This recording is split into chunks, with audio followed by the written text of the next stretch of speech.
Sorry about it's pretty windy out here, so the audio might be pretty poopy.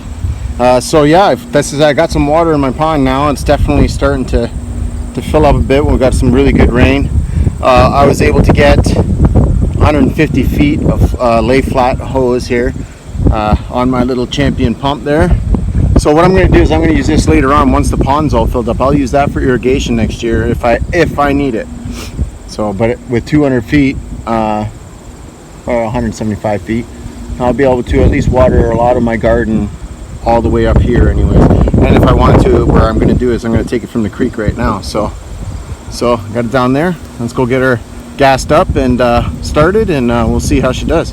I'm about, I can show you, I'm about maybe 3 feet from it, but that's okay if I wash some of this out, because it would be better if it was like more on a slant. So let's get it started. So we got her going. Had to prime it up a couple times, but yeah, we'll just try not to let the gas run out. At least that's what the manual says. So I'm just gonna let it pump for a little bit until the gas tank runs out, and we'll see how much we get out of it. Hopefully we can fill this up today.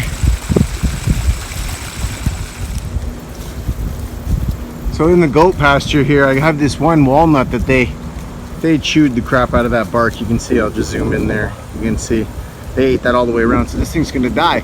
But before it did, like, the amount of walnuts that are on this is amazing. You would think this was an apple tree with how many nuts are on it. So I just recently found out you can actually eat black walnuts, so I'm gonna gather them all up. I'm going to wait for the husk to dry, and then I'm gonna pull out the nuts, and well, we'll prep them as we go. It's the first time I've ever done this, so here we are. So I brought a step ladder in here to finish off this walnut tree here. There's just so many walnuts up there that I'm not gonna just leave them, because this tree's gonna probably die. It might not make it next year because the goats have already eaten all the bark around that tree. And I shook the tree, and then they fell down, and then the goats would eat the husk. And with black walnut, there's a thing called juglone in the bark and the leaves and in the husks that is not necessarily good for livestock. But they have eaten it. They seem to be okay. But I'm going to try and just do my due diligence and make sure they don't get as little as possible. But here, I'm going to pick the rest of this tree. I'm going to go scour the front there to see if there's any left, and then I'll show you what I've gotten, and then we'll come back. Well, I have some Champion beets here. You can see the size of this thing has gotten, and there's a couple like that. And I'm going to use these. I'm going to put these in a bucket or something and save them over the winter time. And in the spring, because these are a natural antifreeze, I think it's like they don't freeze even at like -30 or something. So I'm going to mix that with a little water or whatever in the springtime and give my plants a little dose of it, and hope that'll keep the frost off the roots anyways.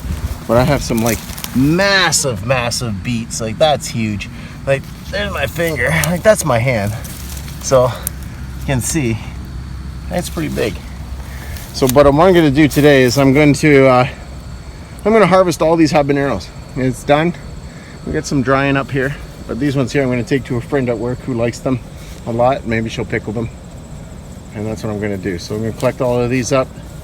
And I've already done my walnut collection as far as I'm going to go, because I'm not climbing up a 100-foot walnut tree.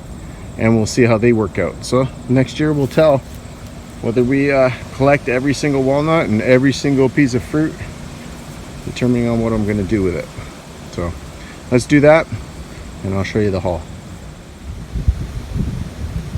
So out of 2 plants, this is how many habaneros I got. Pretty much half a bag at least half a bag. I hope Pauline at work is going to be busy putting these in cans or whatever she does with them, but I hope she likes them. It's better to pick them and give them away than just let them rot away. So there we go. And then you can see I'm done picking walnuts for the day, but I got pretty much a whole load, a kitty cat load full. I'll find a better container, clean up this mess, and that'll be it for that for this year. and we'll see how it works out. And if it works out really good this year, then next year I'll definitely do my due diligence and make sure I collect a lot more. But you can see the size of the walnuts. I mean, that walnut is almost as big as a hard baseball. That's big. It's at least the size of a cue ball. There you go. But that's huge, nice and soft, ready to go. And that's it for today.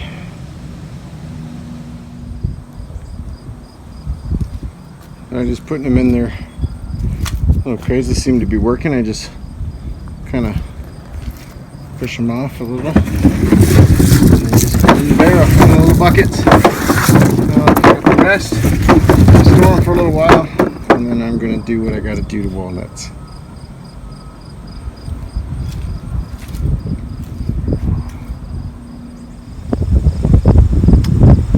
Well, this is the, I believe, 4th week for this particular kakuza, also known as lauki. I think it's a little different, same family.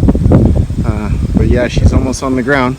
So I'm going to leave it one more week, and then I'm just looking for a champion here. Nothing spectacular to eat or anything like that, but I'm getting it very large. I just want to see how big I can get it, like those beets. And then I got 2 more actually growing right here. 2 more still. Oh, another one over here.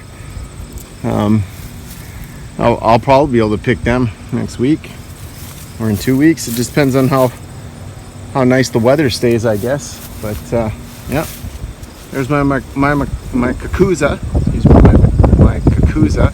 That's hard to say actually. Here it is. It's about 4 feet tall right about now. Aiming for the record, folks.